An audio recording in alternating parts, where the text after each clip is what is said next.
una conferencia más dentro de los encuentros con la empresa, organizados en la Facultad de Economía y Empresa y por el Instituto de Economía Aplicada a la Empresa, Empresa Instituto A.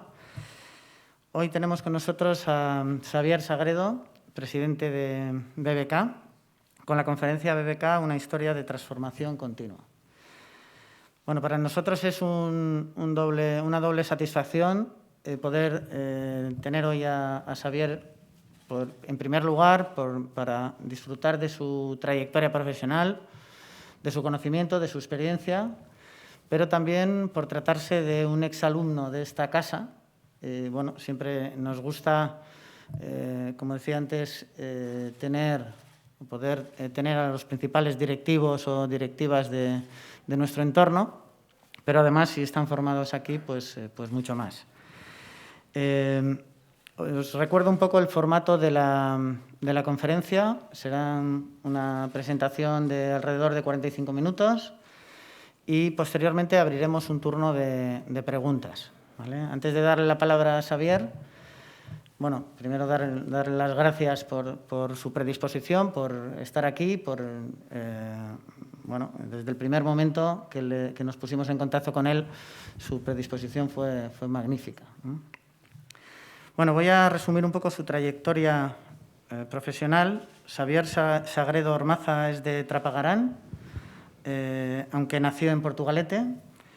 Como decía antes, es licenciado en Ciencias Económicas y Empresariales por la Universidad del País Vasco y ha desarrollado su trayectoria profesional en el ámbito empresarial y fundamentalmente en el ámbito financiero. Tiene también distintos cursos, posgrados, entre ellos una especialización, un máster en finanzas por esta misma facultad. En el ámbito profesional, estrictamente, inicia su andadura en Ipar Kutxa en 1997, donde va asumiendo cada vez más responsabilidades en el área de auditoría interna, posteriormente en la dirección de área de no negocio y finalmente como director del área de expansión y patrimonio. 10 años después abandona la banca para crear, junto con otros socios, la concesionaria Transitia, donde llega a ocupar la posición de dirección general. Al tiempo que desarrolla su trayectoria profesional, la compagina con la participación en distintos consejos de administración, destacando la participación en Iberdrola Generación y en la Autoridad Portuaria de Bilbao. En el periodo 2012-2013 fue vicepresidente de BBK y presidente de su comisión de auditoría. Seguidamente, en 2013, 2014 y 2015, fue presidente de BBK y en la actualidad es el presidente de la Fundación Bancaria BBK. Entre otros cargos y actividades profesionales que compagina, cabe destacar que actualmente es miembro del Consejo de Administración de Iberdrola, donde es presidente también de su Comisión de Auditoría y Cumplimiento. Es patrono de la Fundación Guggenheim Bilbao y miembro de su comisión ejecutiva, patrono del Museo de Bellas Artes de Bilbao, miembro del Consejo Rector de la Universidad de Deusto, miembro del Consejo de Administración del Instituto Vasco de Competitividad, Orquestra, presidente de la Fundación Eragincha y desde diciembre de 2017 también forma parte de la Asamblea General de Biocruces Vizcaya, órgano de dirección, gestión y representación en investigación sanitaria. Asimismo, colabora con distintas instituciones y universidades. Un ejemplo es la conferencia de hoy. Eskerrik asko, gracias Xavier y adelante, cuando quieras. Eskerrik asko, Julián. Me ha gustado mucho ese vocablo que has utilizado de doble satisfacción, ¿no? Que es, ¿no? Me he sentido un poco, hay un satisfier, ¿no? en esta facultad, ¿no? Pero bueno, por empezar, ¿no? Lehenengo eta behin, mila esker, gaur zuekin hemen egotea posible egiteagatik. Esker berezia, hemen dekano, nire lagun mine den Pando doktoreari, benetan, aukaura hau emateagatik.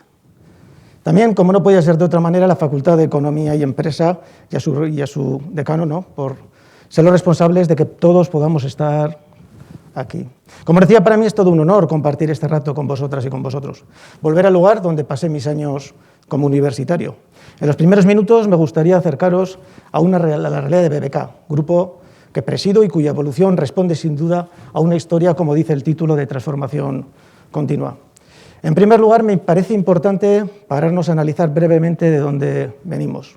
Para ello os invito a que hagamos un viaje por lo que ha sido la reestructuración del sistema bancario, el sistema financiero español, poniendo el foco en algunos hitos que han marcado la transformación también de BBK desde los orígenes hasta el día de hoy. Vamos a concluir mirando hacia el futuro, también apuntando algunos retos que me gustaría marcar para que veáis a dónde nos enfrentamos como grupo. La génesis de BBK se remonta a principios del siglo pasado, con el nacimiento de la Caja de Ahorros y Monte de Piedad de Bilbao. En el año 1907, años más tarde, en el 21, nace la Caja de Ahorros Vizcaína. Estas dos entidades cogen caminos paralelos hasta que en el 1990 se fusionan, dando origen a la Caja de Ahorros que todo el mundo conoce más, BBK Bilbao Vizcaya Kutxa. Quizás a muchos de vosotras y de vosotros no sea familiar la figura jurídica de cajas de ahorros. Son entidades que surgen a finales del siglo XIX para fomentar el ahorro y prestar servicios financieros básicos a las clases populares, hasta entonces excluidas del sistema bancario. Las cajas tenían un marcado carácter local, un marcado carácter regional, y a diferencia de los bancos, constituidos como sociedades de capital, eran entidades sin ánimo de lucro y como tal sus excedentes se destinaban a realizar obra social previstas en sus fines específicos, constituir reservas con mayor garantía de los fondos administrados y también a financiar el propio desarrollo de la caja. Así, las cajas de ahorros podemos decir que han tenido un papel crucial en el desarrollo económico y el social de cada territorio de origen, no solo por el efecto dinamizador de su actividad financiera en la economía de los territorios, sino también por el protagonismo, el impulso de proyectos industriales de carácter tractor, que por ejemplo nosotros podemos nombrar como BBK, Iberduero, Petronor, Euskaltel u otro sinfín de empresas. Y también la contribución de sus obras sociales como mejora del estado de bienestar. Mantener esos tres ejes de actuación ha seguido y seguirá siendo el principal compromiso de BBK. Si me permitís, también os quiero formular una primera pregunta que lo haré a lo largo de la exposición. ¿Conocemos alguna caja de ahorros hoy en día? Bien, como veremos más adelante, pero os avanzo, en la actualidad sí existen dos, Caixa Ontinyent y Caixa Pollensa, pero también vamos a ver el reflejo de que aquí solo existen dos y, sin embargo, en otros países de la Unión Europea, como pueden ser Francia, Finlandia o Alemania, se sigue apostando por esta figura. Volviendo a esta línea temporal que me gustaría marcar, 2 décadas después, y más adelante veremos con más detalle cómo Caja Sur se incorpora a la originaria BBK y ya en 2012 se une con las también cajas vascas, Vital y Kutxa en este caso, para crear lo que hoy se conoce como Kutxabank. Finalmente, también haremos un paso en el 2013 por la promulgación de la Ley de Cajas de Ahorros y Fundación Bancarias.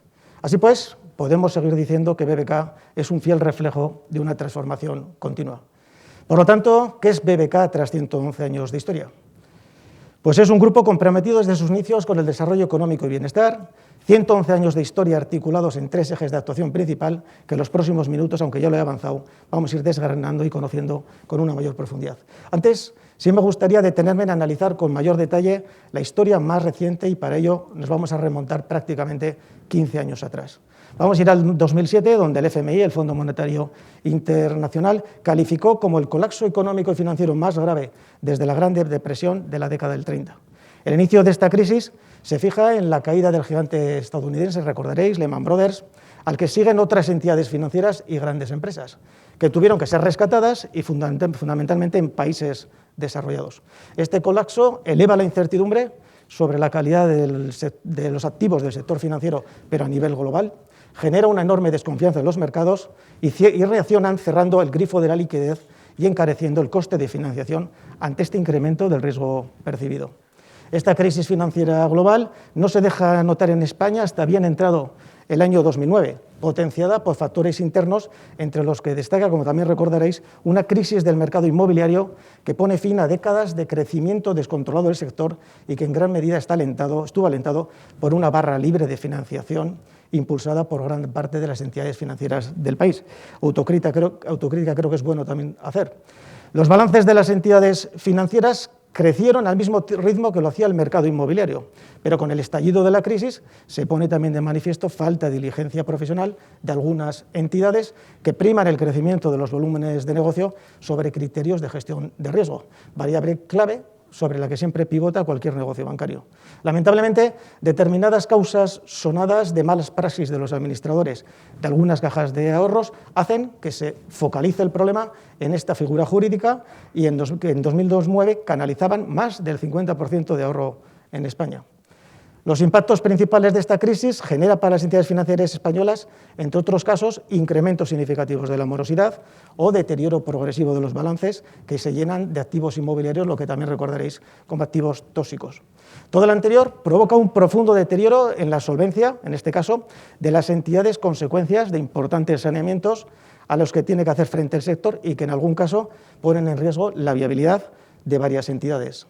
Este deterioro de la solvencia de las entidades financieras se extiende por todo el continente y desde esta situación los supervisores nacionales se coordinan y empiezan a realizar aquello que se conoce como estudio de resistencia o lo que coloquialmente se habla es test de estrés, que lo hace toda la banca europea en 2009. Dicho estudio consiste en evaluar la capacidad de resistencia que tiene una entidad bancaria ante un escenario macroeconómico adverso y se mide en base al impacto de ese escenario sobre los niveles de solvencia de ese propio banco. Es importante remarcar en este punto que las entidades financieras llevaban décadas sujetas al mantenimiento de unos coeficientes mínimos de solvencia. El incumplimiento de este requisito, para que sepáis, supone la pérdida automática de la licencia para operar como entidad bancaria. Así, en este contexto de crisis financiera, las autoridades ponen el foco en este indicador de solvencia como clave para evaluar la salud de cada entidad y también para que pueda seguir operando. En este primer test de estrés participan 21 entidades.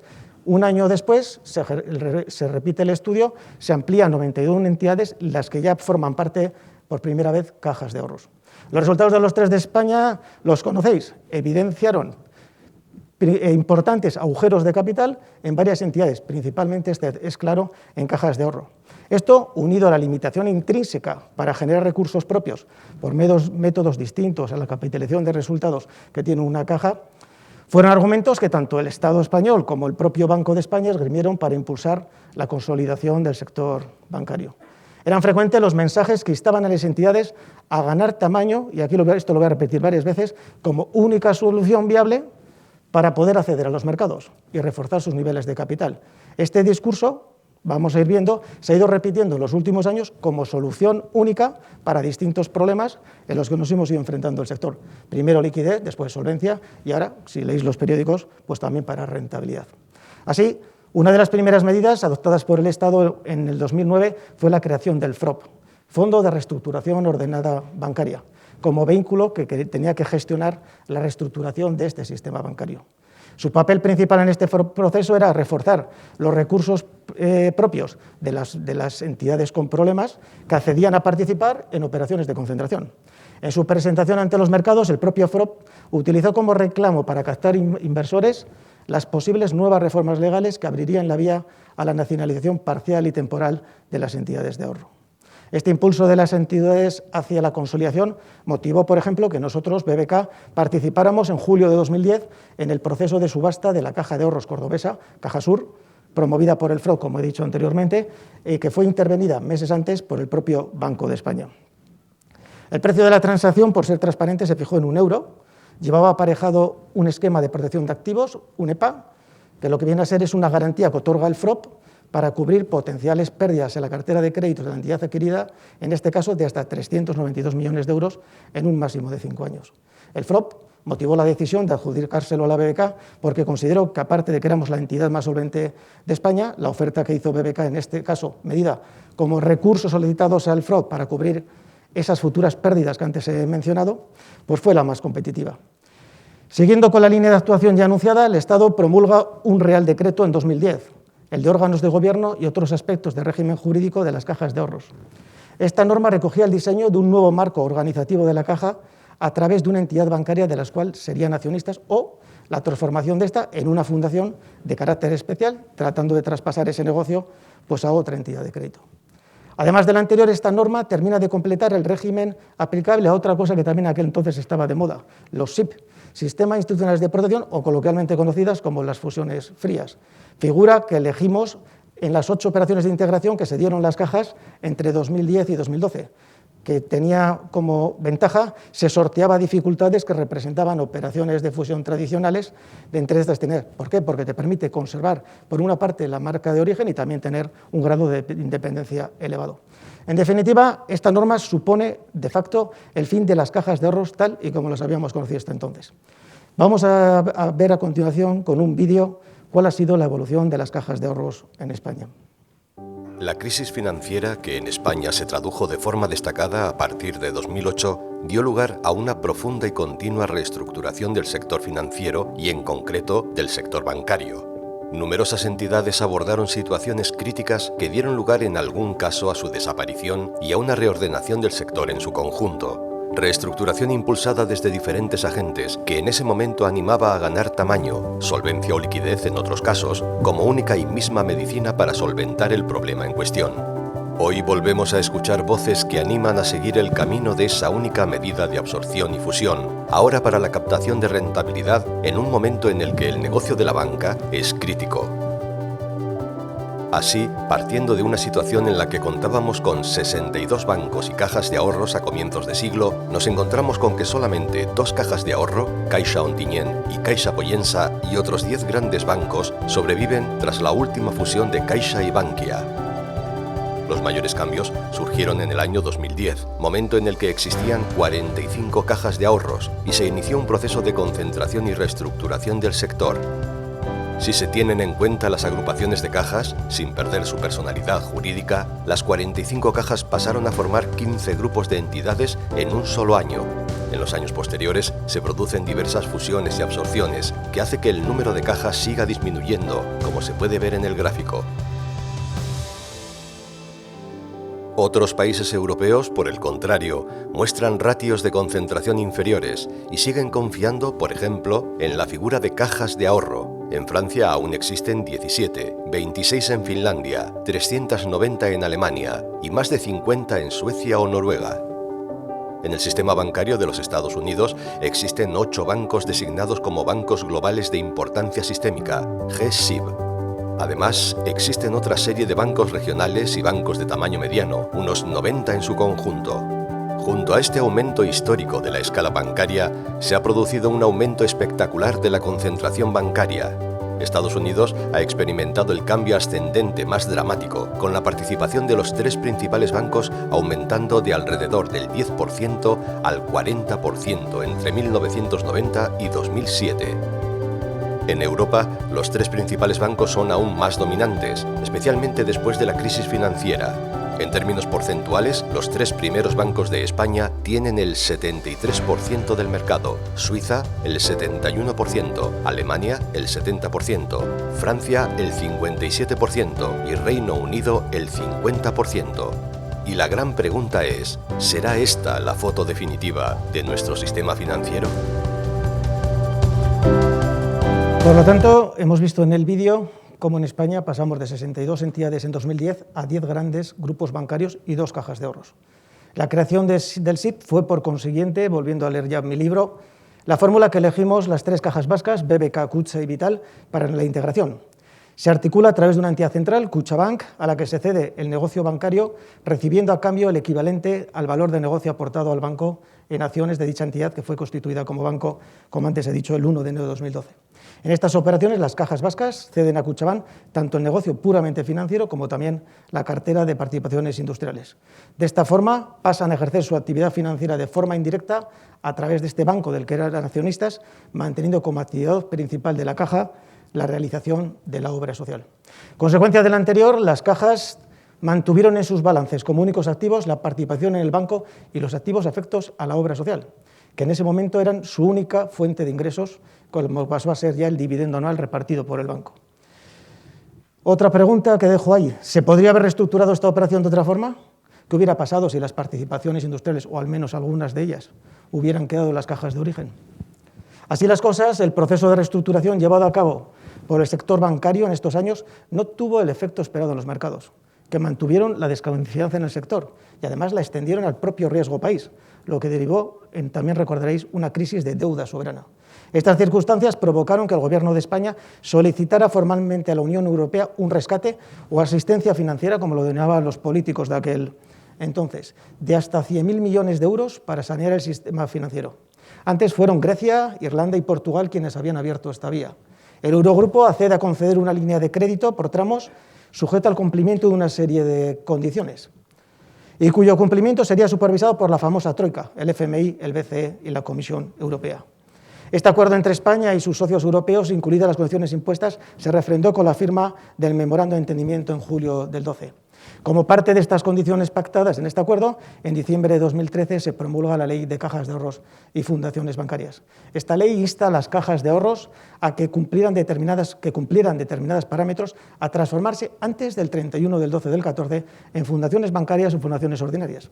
En concreto, decía, si tienes de forma directa o indirecta más de un 10% del capital, o si tienes derechos de voto en la entidad de crédito, o si tienes la posibilidad de permitir o destituir a algún miembro del Consejo de Administración, tienes un año para transformarte en fundación bancaria. Y eso era todo lo que se te dejaba.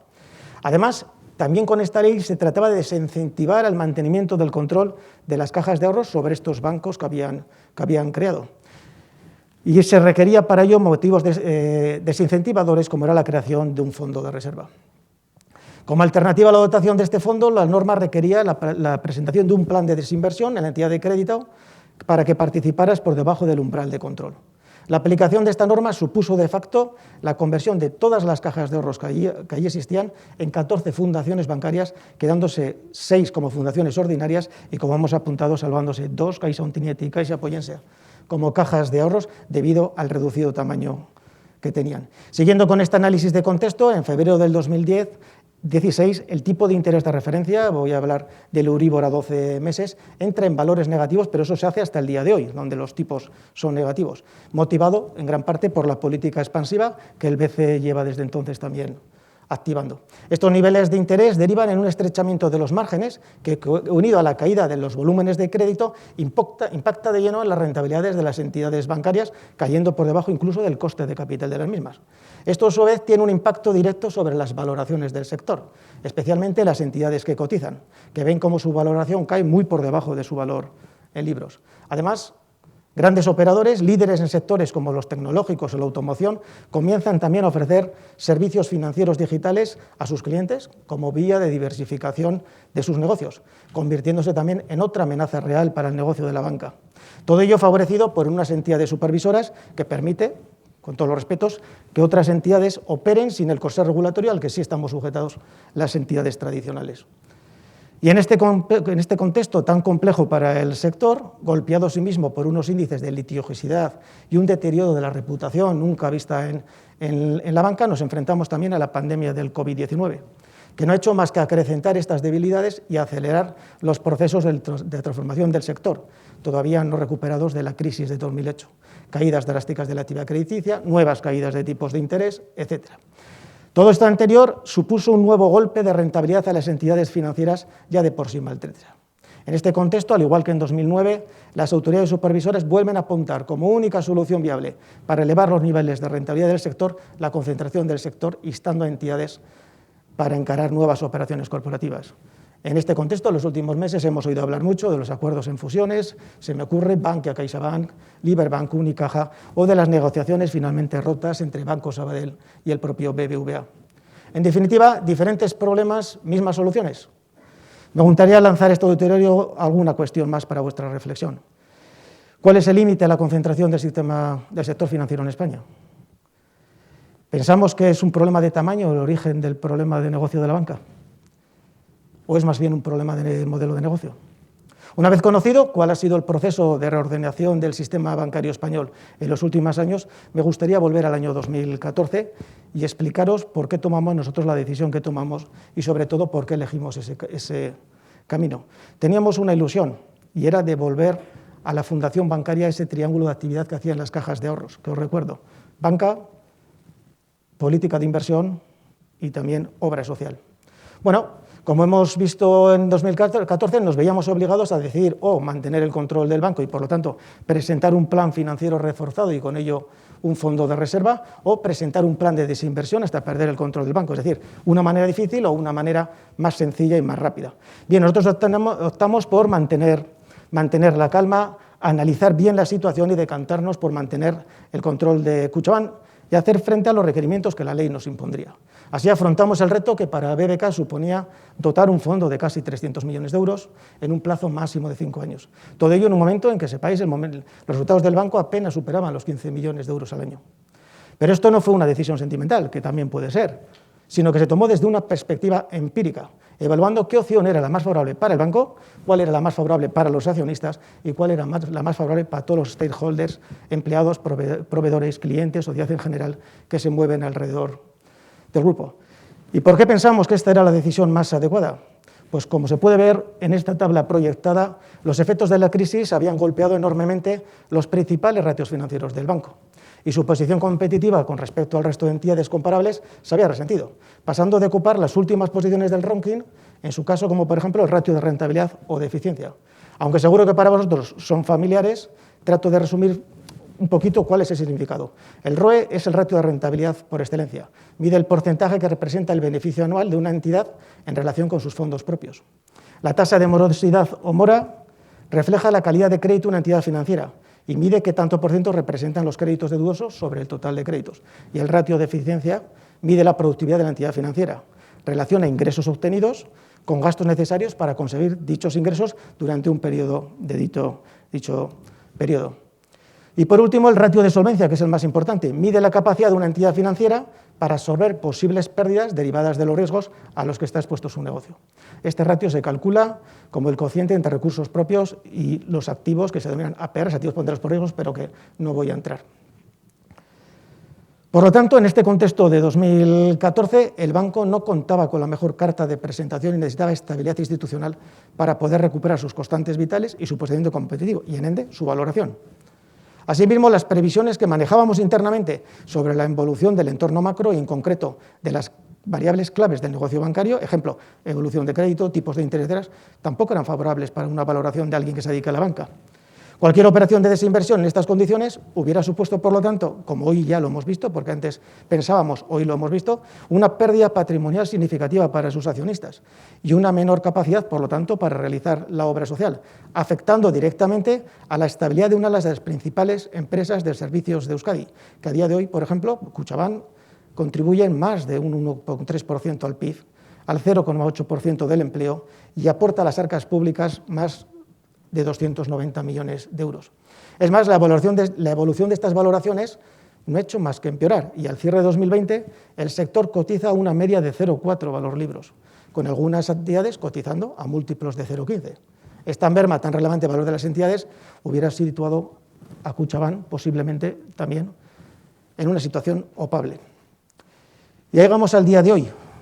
¿Qué es hoy BBK? BBK hoy es una fundación bancaria, no es una fundación, es una fundación bancaria. Nos acogemos a la ley de fundaciones y nos acogemos a banca. Gestionamos de forma directa la obra social, seña de identidad de las desaparecidas cajas de ahorros, y asimismo somos cabecera de un grupo de entidades dependientes que conforman el grupo BBK, siendo Kutxabank nuestra participación más significativa. Por lo tanto, hoy podemos decir que hemos recuperado la ilusión de haber recuperado ese triángulo de actividad que formaban una caja de ahorros. Estamos presentes en el negocio bancario a través de un Kutxabank. Reforzamos nuestra apuesta por un fondo de estabilización como garantía de sostenibilidad presente y futura, consolidando una estrategia de diversificación patrimonial a través de inversiones con principios sostenibles. Y por último, no por ello menos importante, seguimos volcando en ofrecer una obra social, la obra social más grande del Estado, una obra social profesionalizada que desde el foco trata de maximizar el impacto social en sus diferentes acciones. A continuación, voy a pasar a analizar brevemente cómo estamos en cada uno de estos vértices. En primer lugar, hoy Kutxabank. Si observamos la pantalla que tenemos de fondo, podemos ver cómo la fortaleza del banco se ha reafirmado en este periodo 2014-2020, dando pie a que esa estabilidad era necesaria y lo hemos conseguido. Mejorando todos los principales ratios de negocio, lo que explicamos previamente o lo que yo denomino constantes vitales. Así, por ejemplo, vemos como el ratio de solvencia partía de niveles cercanos al 13% en 2014 y a día de hoy estamos por encima del 17,5%, siendo la entidad más solvente del Estado español. O el ratio de morosidad, que en el 2014 llegaba a un 11% y a día de hoy hemos bajado al 2,5%, siendo también los que menor mora tenemos del Estado. Por lo tanto, tras 6 años desde que tomamos esta decisión, vemos vemos un Kutxabank que presenta los mejores ratios del Estado, superando promedios europeos y presentando además los menores niveles de requerimiento de capital exigidos. Pero somos conscientes de que el banco opera en un sector muy convulso y con continuas amenazas. A destacar, en primer lugar, hiperregulación y un incremento de la competencia, las famosas fintech o otros agentes tecnológicos que quieren entrar en el mercado, pero por el momento sin padecer las exigencias regulatorias a las que nos sometemos la banca tradicional. Un posible nuevo reto derivado de esta situación pudiera ser el explorar alianzas o colaboraciones entre estos diferentes agentes, los nuevos y los más tradicionales, buscando establecer situaciones estratégicas para intentar diversificar producto, negocio, etc. En cuanto a los tipos, hace años ya anticipábamos que nos enfrentábamos a la temida japonización o periodos constantes con tipos negativos. Y hoy en día parece que ya existe un consenso en cuanto a proyectar que seguirán igual, al menos hasta finales de esta década. Por otro lado, también tenemos el reto de la digitalización. Desde luego, variable vital, pero yo no creo que es para diferenciarse, sino que creo que forma parte ya del ADN de todas las empresas. Es decir, lo de digital lo considero commodity, no factor estratégico de diferenciación. Sin ir más lejos, la transformación digital ha evolucionado a un ritmo de vértigo. Se estima que para el cierre del 21 habrá en el mundo 3,5 dispositivos conectados por persona. En el caso del Kutxabank, más del 52% de los clientes ya son 100% digitales y generan más del 80% del margen, consolidando su estrategia omnicanal para ofrecer una experiencia integral en todos los puntos de contacto e interacción físicos y digitales que tiene la relación banco-cliente. Por ejemplo, se acaba de incorporar también la biometría facial a la fase de captación de clientes y se posibilita dar de alta en el móvil con un tiempo máximo de unos 10 minutos. Podríamos listar muchos más factores, pero personalmente considero que la banca debe convertirse en un agente clave, cada vez más comprometido con la sociedad y con los 17+1 Objetivos de Desarrollo Sostenible, que supone un cambio de paradigma, el fin del cortoplacismo y de la búsqueda de la maximización del beneficio sin tener en cuenta lo sostenible. Cambiando de vértice, me voy a parar un momento a pasar a analizar nuestro segundo pilar, el Fondo de Estabilización. Dicho fondo lo creamos en el año 2016, por aquel entonces nos marcamos como objetivo conseguir dotar 100 millones de euros en 5 años, objetivo que lo alcanzamos al tercer año. Son 3 los principales fines que buscamos en este fondo. Uno, proteger el corto plazo nuestra obra social, asegurando unos niveles mínimos de presupuesto. Por ejemplo, gracias a él, BBK, el año pasado y que no hemos tenido ni un solo euro de ingresos vía dividendos como motivo de la recomendación que el Banco Central Europeo ha hecho a la banca de no repartir de dividendos, pues hemos podido mantenernos como nos hemos mantenido. Segundo, reforzar la solvencia de la entidad como máxima garantía de continuidad de nuestra actividad y diversificar nuestra fuente de ingresos por el riesgo de una excesiva concentración en la banca y buscar también otros sectores hacia futuro. Este fondo de estabilización además está soportado por una sólida política de inversiones que busca apoyar preferentemente a empresas con impacto en Euskadi y que tenga en cuenta criterios socialmente responsables, ESG, Environment, Sustainability and Governance, evitando la toma de participaciones en aquellas compañías que no cumplan con ellos. Y por último, la más importante, nuestra obra social, el objeto social de la Fundación y el ADN de la BBK, la obra social más grande del Estado por habitante. Una obra social totalmente renovada e innovadora que cuenta con las mejores herramientas para seguir maximizando el impacto social en todas sus acciones. Todo ello acompañado de parámetros de excelencia guiados por una política integral de gobierno corporativo y sostenibilidad. Así, desde nuestro departamento de estudios y trabajando en red con los principales agentes generadores de conocimiento y perspectivas locales e internacionales, monitorizamos cuáles son las necesidades de Vizcaya y el impacto de las megatendencias mundiales van a tener en nuestro estado de bienestar. Por ejemplo, y como adelanto, hoy sí me gustaría citaros algunos titulares del estudio que estamos llevando a cabo en colaboración con uno de los institutos, en este caso el de Estudios de Futuro de ANEX, tratando de dibujar cuál va a ser la sociedad que nos vamos a encontrar en un periodo post-COVID. Una sociedad que verá como 2 factores principalmente, confianza y seguridad, van a determinar nuestras tomas de decisiones, nuestra forma de relaciones y nuestras formas de actuar. Una sociedad que a corto plazo ve cómo el concepto holístico de la seguridad se altera, pasando a un segundo plano, por ejemplo, la integridad física y psicosocial, sin embargo, manifestándose como protagonista la seguridad digital. Por ejemplo, ya tememos más una agresión digital, un comentario en redes, etcétera, que una potencial agresión física. También veremos cómo se extiende el concepto de humano sostenible, liberado sobre todo por el color de la recuperación post-COVID, que ya se dice que va a ser el verde. Además, una sociedad que se replantea el término de propiedad y acoge con fuerza la economía de la suscripción y la instantaneidad, o el pago por uso. Por ejemplo, no compramos música y utilizamos Spotify. O casos más curiosos que observamos, como una marca de zapatillas suiza solamente se puede adquirir vía suscripción. De esta forma, ellos aseguran que el par antiguo vuelva a sus instalaciones, pudiendo incluirlo en un proceso de economía circular, y el consumidor le permite renovar el calzado de una manera más frecuente. Una sociedad también impulsada muy probablemente por unas nuevas generaciones que de forma más o menos egoísta, eso yo lo dejo a vuestro criterio, eligen sus causas y eligen sus espacios. Es decir, potencian su sentimiento de pertenencia a determinados grupos, lo que denominamos tribus, pero que fuera de esos intereses el resto no les compete. Pueden ser afines, por ejemplo, a la lucha contra la desigualdad racial, pero no les preocupa el calentamiento global del planeta. Por lo tanto, con las conclusiones obtenidas en diversos estudios y análisis como los anteriores, nuestro departamento de proyecto, basada en herramientas digitales pioneras e innovadoras de medición y valoración del impacto social, evalúa y selecciona cuáles son los proyectos a desarrollar de cada caso para satisfacer esas necesidades identificadas, maximizando, eso sí, el impacto social de cada uno de esos proyectos. Una obra social que en el marco de nuestro plan estratégico se desarrolla en torno a 4 grandes focos y genera más de 200 proyectos anuales. El primero, igualdad, inclusión y participación social.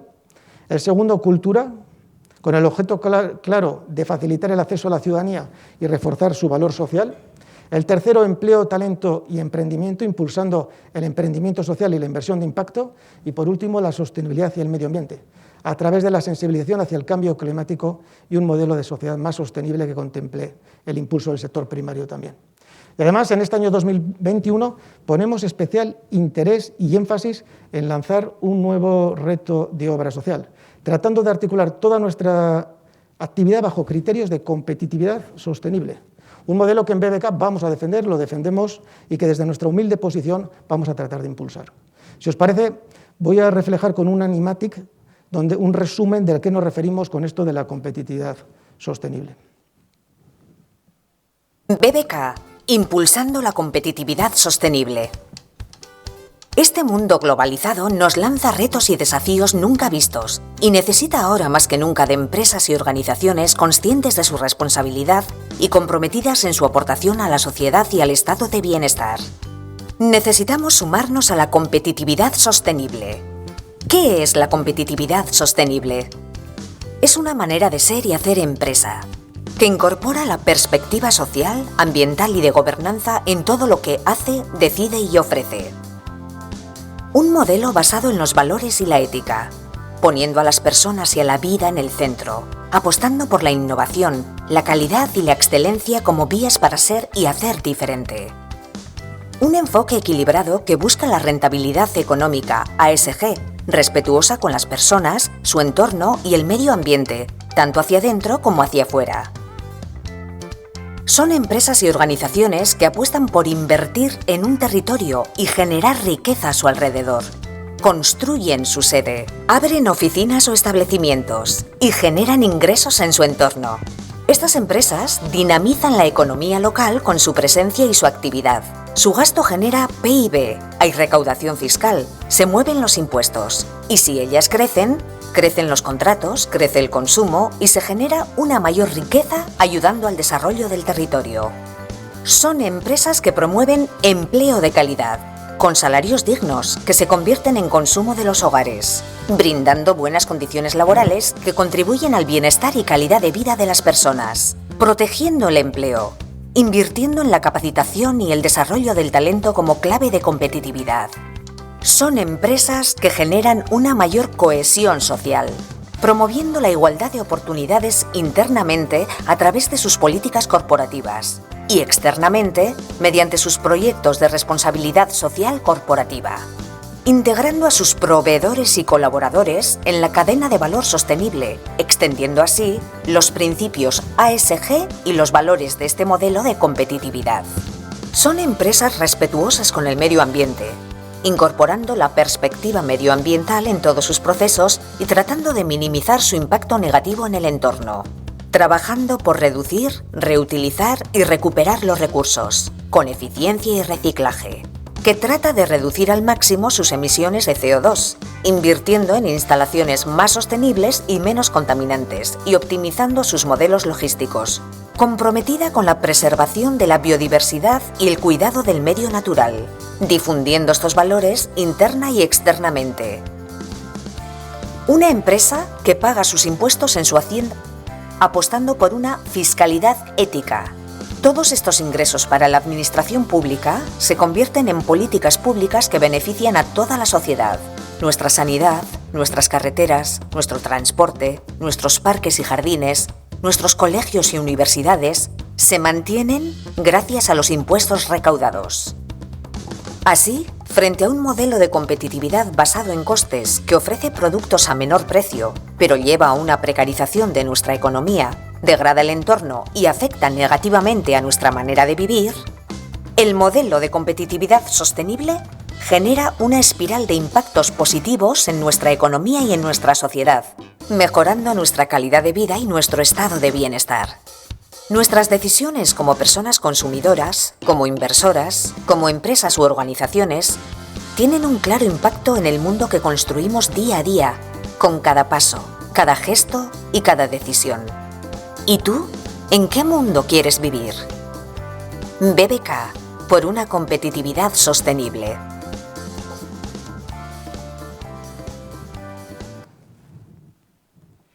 Y aparte de esto, ¿qué más vamos a hacer BBK en torno a estos objetivos de competitividad sostenible y a estos criterios que hemos hablado? Pues también os voy a adelantar 3 proyectos reales que en BBK vamos a hacer para abordar esta motivación de competitividad sostenible. En primer lugar, quiero adelantaros nuestro proyecto BBK Cuna, lo que denominamos la Casa de los Objetivos de Desarrollo Sostenible, la Casa de los ODS, que se va a ubicar en un edificio histórico en Bilbao la Vieja, un nuevo espacio vinculado a la innovación social para co-crear soluciones y construir un futuro más sostenible desde una perspectiva integral de los ODS encuadrada en una lógica de criterios ASG. Vamos a ver un vídeo que nos va a ilustrar las bondades de este proyecto.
De hecho, en CUNA ya estamos trabajando y hemos lanzado ya 2 investigaciones pioneras en el marco de este proyecto.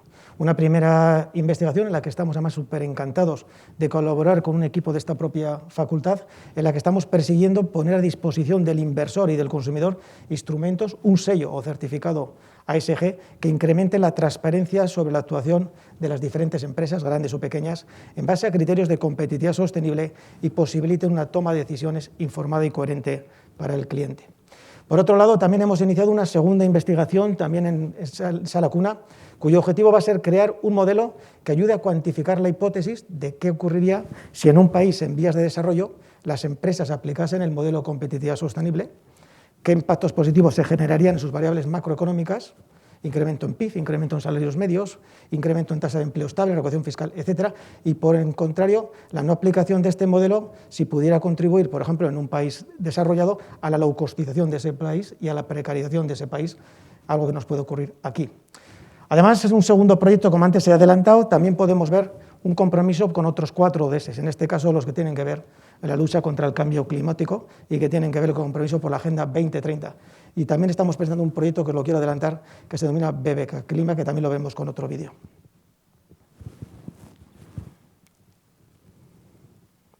BBK Urdaibai abre sus puertas a toda la sociedad. En nuestros 100 años de historia hemos sabido evolucionar con la sociedad de Vizcaya y hoy damos un nuevo paso adelante. Nuestro planeta se enfrenta a un reto global, un reto al que todas las personas, las instituciones públicas y privadas, los gobiernos, toda la sociedad está obligada a responder. BBK Urdaibai se abre a este compromiso por nuestro planeta. Urdaibai es un entorno natural muy sensible a las consecuencias del cambio climático, por eso es el mejor lugar para sensibilizar a la sociedad. Hoy, este lugar se transforma en un espacio de ocio y aprendizaje para todo el mundo. Toda la ciudadanía está invitada a cruzar estas puertas y disfrutar de este magnífico entorno natural y sentir y vivir el compromiso por nuestro planeta. El proceso de transformación de BBK Urdaibai ya está en marcha y BBK Clima es un ejemplo de infraestructura integrada con su entorno y en armonía con la naturaleza. Las personas y las familias que vengan a disfrutar de BBK Clima encontrarán aquí un espacio de reflexión y formación en torno al cambio climático, el desarrollo sostenible y la conservación de la naturaleza.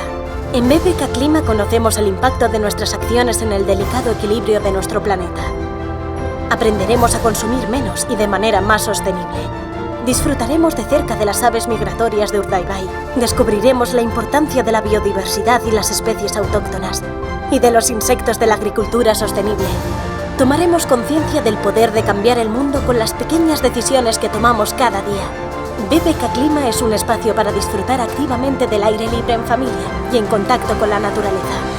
El edificio histórico se transforma en un centro de referencia para acoger charlas y congresos y evoluciona para desarrollar nuevas actividades lúdicas y educativas dirigidas a las niñas y niños en edad escolar. Aquí entenderán la ciencia que explica el cambio climático, aprenderán la importancia de las energías renovables y la movilidad sostenible, y el valor de conservar la naturaleza para adaptarnos a las consecuencias del cambio climático. El Centro BBK Urdaibai abre sus puertas para conectarnos con nuestro entorno y trabajar junto con toda Vizcaya en este reto global. En BBK Urdaibai, el conocimiento científico más avanzado y nuestra gran experiencia educativa se unen para comprometernos con la sociedad en la lucha por el clima, la energía sostenible, la conservación de los océanos y la protección de la biodiversidad de nuestros bosques. 4 de los Objetivos de Desarrollo Sostenible de la ONU para construir un mundo mejor.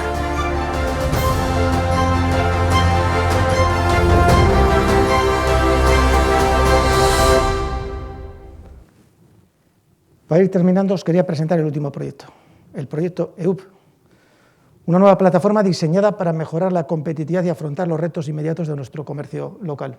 Un claro ejemplo de lo que para nosotros es una competitividad sostenible. EUP, un nombre que además ahora nos acompaña mucho con las 2 finales que tenemos, ¿no?, enfrente, pretende impulsar la digitalización del comercio vizcaíno conformando una plataforma en la que poder buscar y comparar productos, realizar transacciones seguras y escoger la manera en la que queremos recoger o recibir nuestras compras en nuestros domicilios. Una ventana de oportunidad que consideramos necesaria para el comercio de Vizcaya. y para que este pueda ser competitivo y a su vez sostenible, y competir en las mismas condiciones frente a las grandes plataformas digitales de ventas de productos. Iniciativa que no solo favorece el comercio de proximidad, sino que además contribuye a dinamizar la actividad y el empleo en Vizcaya con el mínimo impacto ambiental gracias al uso de redes de logísticas cercanas y sostenibles. Y desde luego desde BBK pensamos que la iniciativa en sí ya es un logro, pero desde luego será posteriormente el apoyo de cada una de vosotras, de vosotros, de los ciudadanos, de los clientes, los que van a dar con vuestras decisiones individuales de compra la determinación del éxito o no del proyecto. Y yo con esto creo que os he contado todo, he tratado de ir en tiempo y espero que os haya podido hacer un poquito más cerca lo que ha sido la ordenación del sistema financiero español y en ende el paso de nuestra entidad por medio del mismo. Hau izan da dena orduan eta nik amaitzeagatik ematen dut ja nire hitzaldia. Eskerrik asko. Eskerrik asko, Xavier.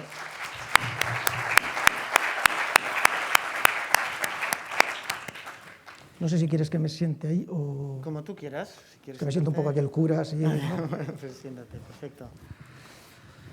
Muy bien, pues gracias, Xavier, por la conferencia y abrimos un turno de preguntas.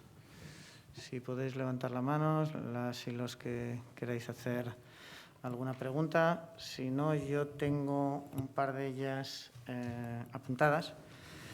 En la parte, me ha parecido muy interesante la conferencia, sobre todo, bueno, todo un poco, la parte histórica, pero también la parte, esa idea de modelo de empresa sostenible, de competitividad sostenible, que creo que es muy interesante. Pero mi cuestión, un poco para abrir el turno de preguntas, está relacionada con dos cosas que has comentado y que me han llamado un poco la atención. Una el tema del tamaño, la importancia del tamaño en el sector financiero, y relacionado con esto,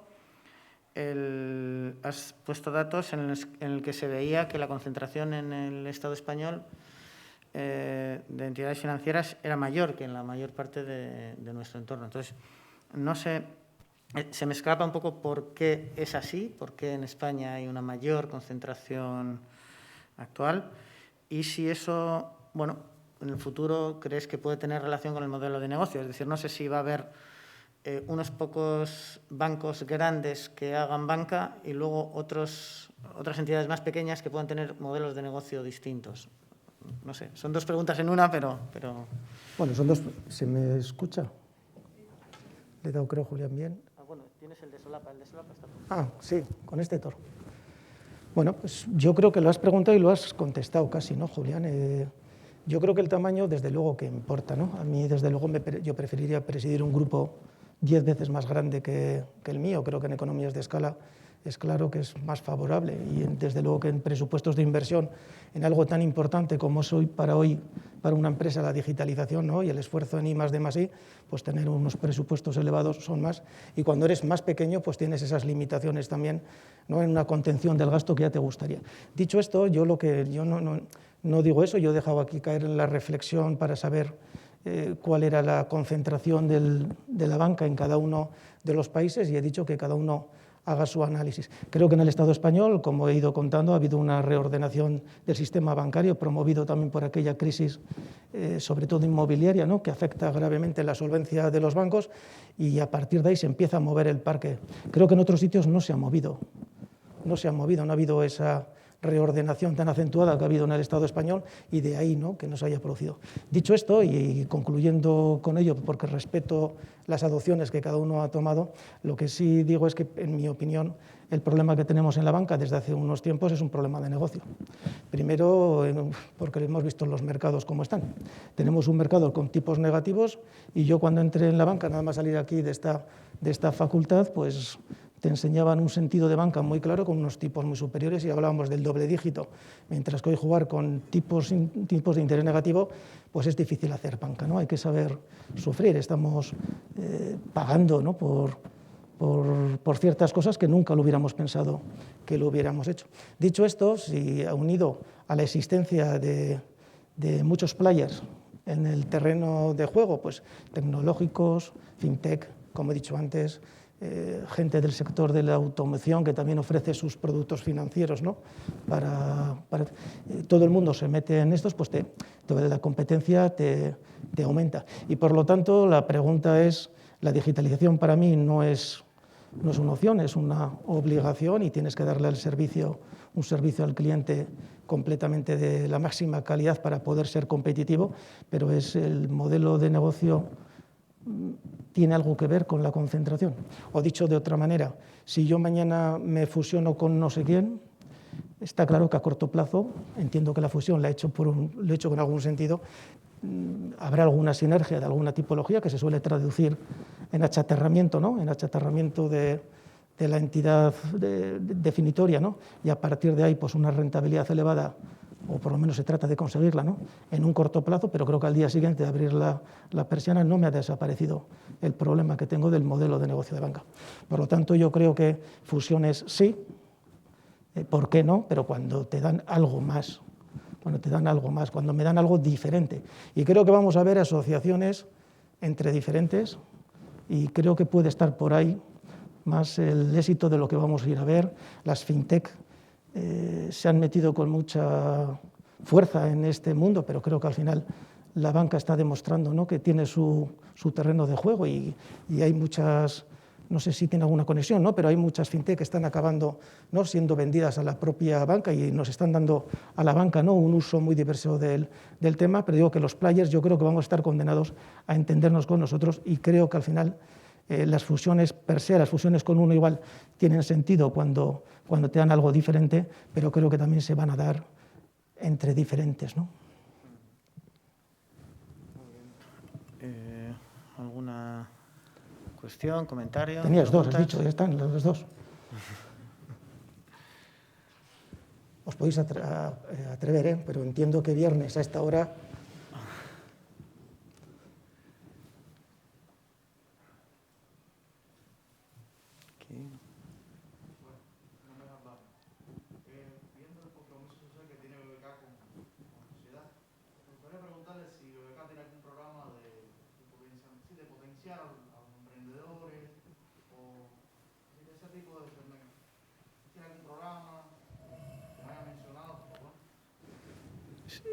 Sí, perdona, voy a repetir la pregunta porque igual la gente que nos está siguiendo por streaming nos preguntan si la BBK tiene algún programa de apoyo al emprendimiento específicamente. Te diría que no es que tengamos algún proyecto, sino que tenemos hoy en día un montón de proyectos. ¿Vale? La obra social, como todo, se ha tenido que ir adaptando. Hemos sido criticados muchas veces porque no se nos han entendido proyectos en los que nos hemos ido saliendo, pero la BBK se ha salido de algunos proyectos porque no teníamos demanda, ¿no? Y estarte en algún sitio, ¿no? Empleando recursos tanto humanos como económicos para que luego no tengas demanda, pues parece no razonable. De hecho, acabo de presentar BBK Clima, os lo he anticipado porque creo que era bueno, ¿no? Que para que lo podáis disfrutar cuando lo abramos. BBK Clima se crea en 1975 para que los niños fuesen allí a curar problemas que tenían, en este caso, de asma. Hoy no parece, ¿no? Que es evidente, ¿no? Que tengamos que tener aquello, y lo hemos adaptado, ¿no? Pues a lo que lo hemos adaptado. En el caso tuyo te podría decir un montón de infinidad, pero lo que sí te puedo decir que en la página web, o incluso si quieres luego, te podemos hacer llegar información. Tenemos un sinfín de proyectos que tienen que ver con el emprendimiento, porque hemos focalizado 4 grandes focos, como antes he dicho en mi ponencia, y uno de los focos está volcado en el emprendimiento, está volcado en la participación con la gente para que pueda crear sus motivaciones e incluso para la inclusión en el mundo laboral de la gente, por lo que digo que tenemos un montón. Te podría decir, además, estoy aquí viendo a un compañero mío, ¿no? A Xavier de la Torre, ¿no? Que está muy volcado también en estos temas. Tenemos de diferentes actuaciones, ¿vale? Desde ayudarte a crear, ayudarte al germen del proyecto, ir contigo y participar de lo mismo, participar nosotros como como unos meros compañeros de inversión, o compartir contigo la creación de algo. O sea, tenemos infinidad de ellos y además estamos muy volcados en ello. Creemos que esto es el siglo XXI. Te agradezco la pregunta. ¿Alguna pregunta más? Adelante, Pilar.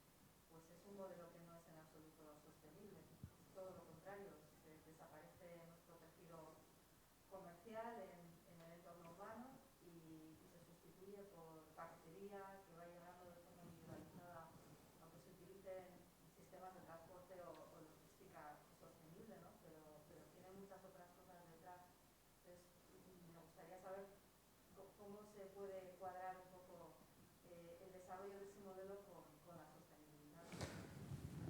Hay un concepto que me gustaría, si me permites, meter en este discurso, que es la omnicanalidad, ¿no?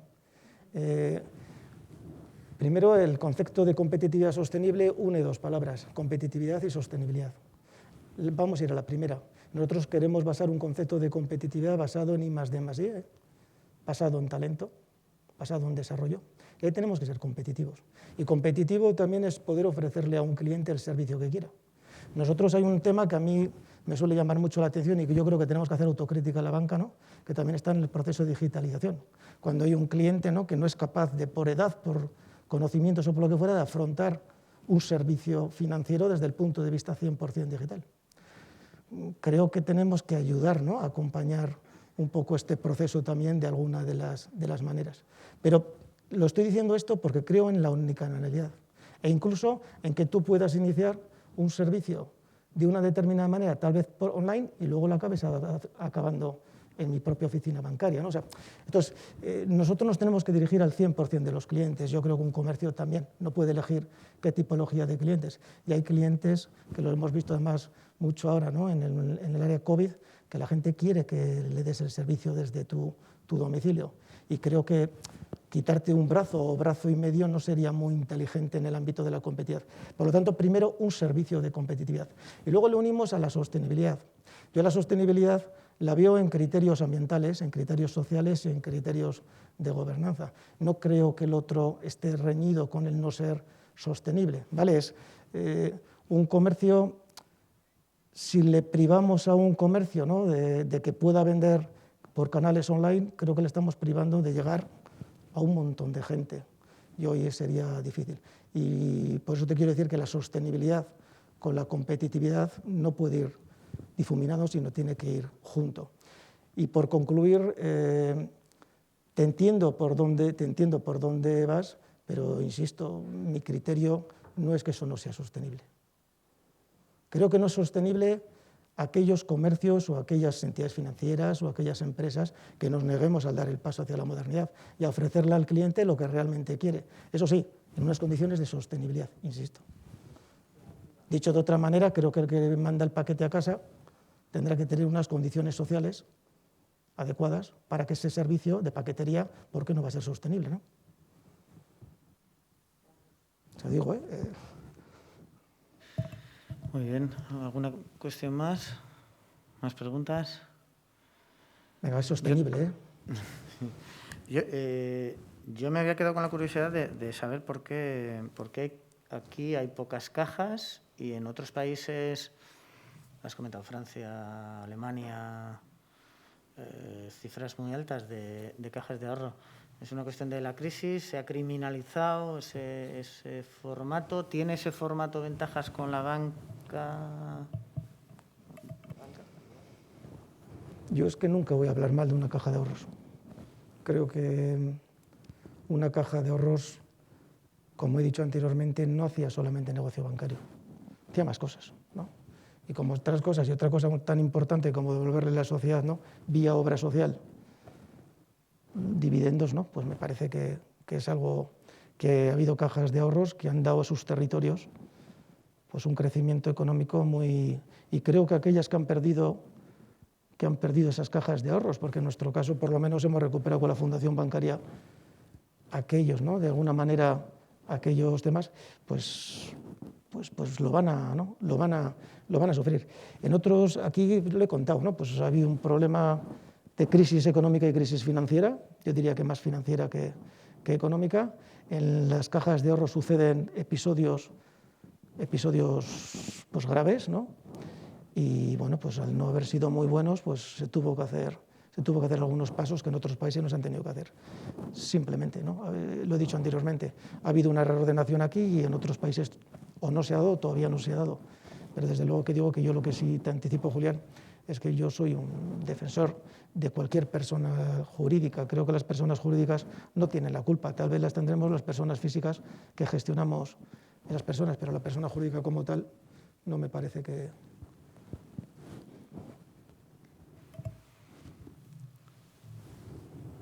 ¿Alguna cuestión? Esa concentración de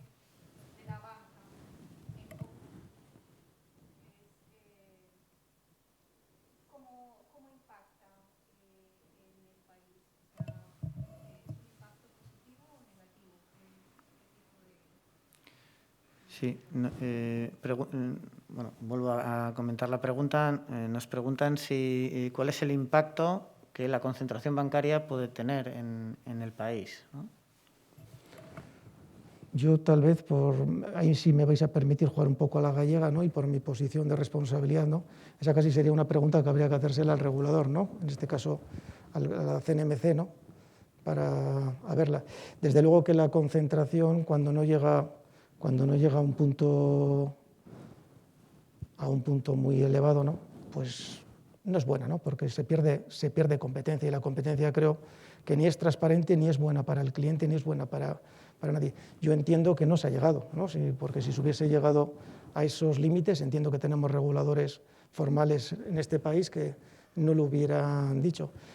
Dicho esto, yo abogo porque juguemos más players, ¿no? Que estemos los players que estamos. Yo creo que todavía esta concentración bancaria en España todavía puede tener algo más de concentración, todavía se puede dar alguna cosa más a futuro, todavía hay un recorrido, pero creo que los players especializados van a ser los que jueguen a futuro, y los players no especializados y que no sean competitivos y que no sean sostenibles no van a jugar a futuro. Yo creo que en Europa nos tenemos que meter en esta cuarta ola, en esta cuarta revolución industrial, que es la de la sostenibilidad. China y Estados Unidos nos llevan mucho camino en lo tecnológico, y Europa no nos queda otra que recuperar I+D+I, invertir más en I+D+I, recuperar ese gap tecnológico frente a otros y a la par meternos en la de la sostenibilidad, porque nosotros sí somos sostenibles.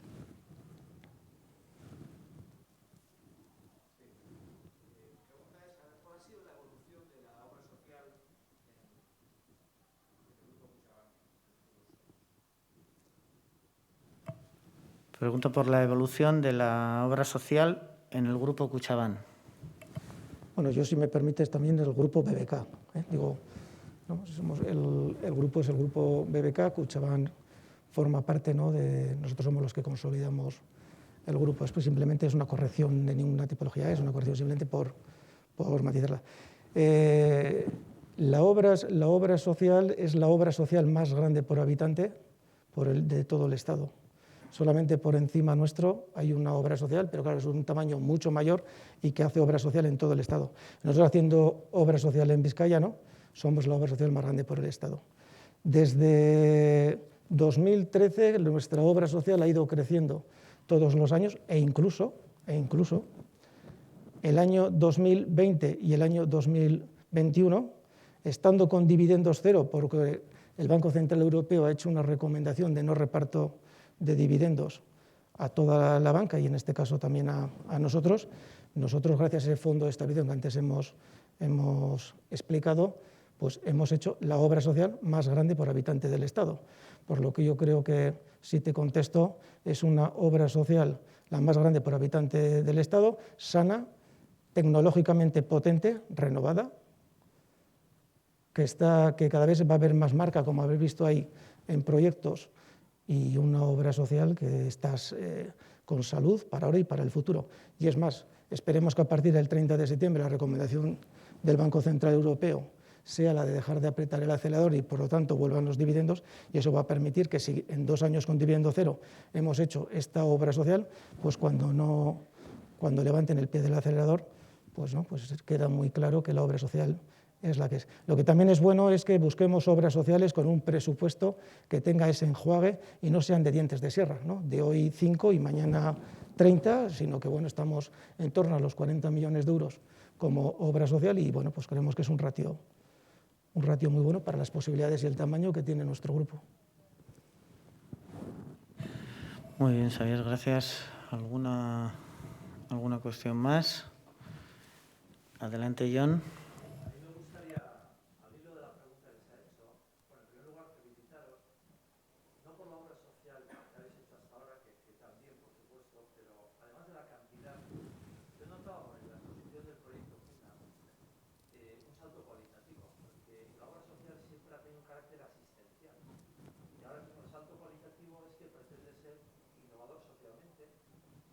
transformar la sociedad. Entonces, yo creo que es un salto importante hacerlo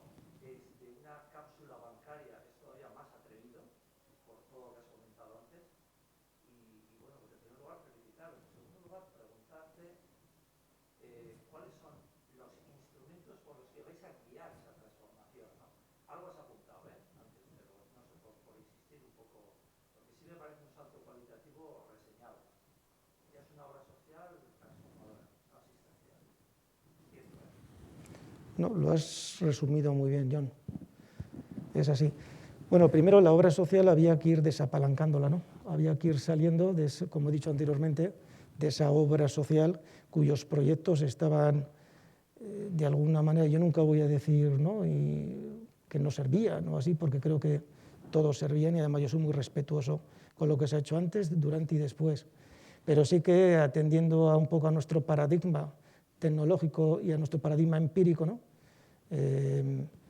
nosotros buscamos, por medio de estudios con muchísimos agentes, detectar cuáles son las necesidades reales que en Vizcaya detectamos que pueden ayudar a la cohesión social como vizcaínos, ¿no?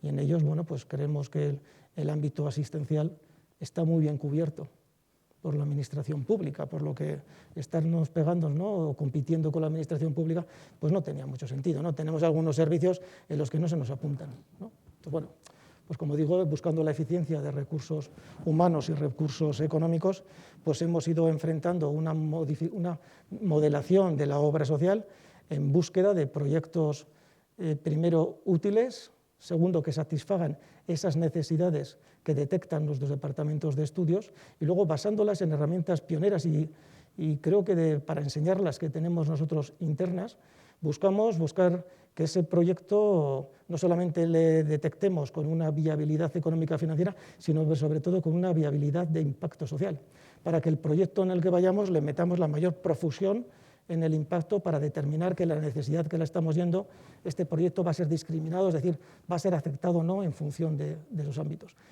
Y según estos estudios, como antes he ido adelantando, pues bueno, pues parece que el empleo, antes por ahí me han preguntado, el emprendimiento parece como una de las necesidades en las que la gente basa su mejora de calidad, ¿no? Y por lo tanto, si me permites, John, ¿no?, por no avanzaros y no aburriros mucho, pues vamos a ir volcando ahí toda nuestra situación. Luego, aparte de eso, también creemos que hay que ir participando y co-creando con la sociedad, acercándonos a los barrios y viendo con Vizcaya cómo podemos ir co-creando, ¿no?, una sociedad o un mundo diferente, ¿no? Ayer organizábamos un acto que tuvo un eco buenísimo, que la gente joven ha participado de una manera estruendosa, ¿no? Más de 30 chavales han participado en una cuestión que desde Sala Cuna también hemos ido dibujando, que se llama The Future Game, por el cual 30 jóvenes han estado durante unos meses trabajando en un juego, ¿no?, para identificar cuál será el futuro o cuál es el futuro que ellos quieren de un mundo, ¿no?, para dentro de unos años. Bueno, pues yo creo que esas actividades, ¿no?, de ir con la sociedad ayudando a ver también las necesidades y ayudando que la BBK acompañemos a la gente para ir creando lo que la gente quiere, más, ¿no?, ideas como la Casa de las ODS o la lucha contra el cambio climático. Bueno, pues creo que son factores que hoy son del siglo XXI y, como muy bien has dicho tú, ¿no?, pues tal vez lo asistencial, gracias a Dios, en este país, ¿no?, pues lo tenemos muy bien cubierto, y BBK siempre ha sabido estar durante sus 111 años de historia en sitios donde la sociedad nos lo ha demandado, y una vez más tenemos que ir pensando en saber dónde estamos, y creo que la obra social no solamente la hemos consolidado, ¿no?, digo, en presupuestos y en que pueda existir a futuro, cuando yo no esté, ¿no?, que haya presupuestos o que esté mejor, ¿no?, de lo que siempre deseamos, ¿no?, lo que tú te has encontrado. No, yo creo que es humilde y creo que es honrado dejar al siguiente mejor, ¿no? Bueno, pues creemos que va a haber una mejor obra social y una obra social de futuro, y además con la sociedad, ¿no? Muy bien, Xavier, gracias. ¿Alguna pregunta más? ¿Una última pregunta? ¿Alguien se anima? Si no, lo dejamos aquí. Y le damos las gracias a Xavier por la presentación y por mostrarnos una BBK como un agente de innovación social para el futuro. Es que ricasco, Xavier.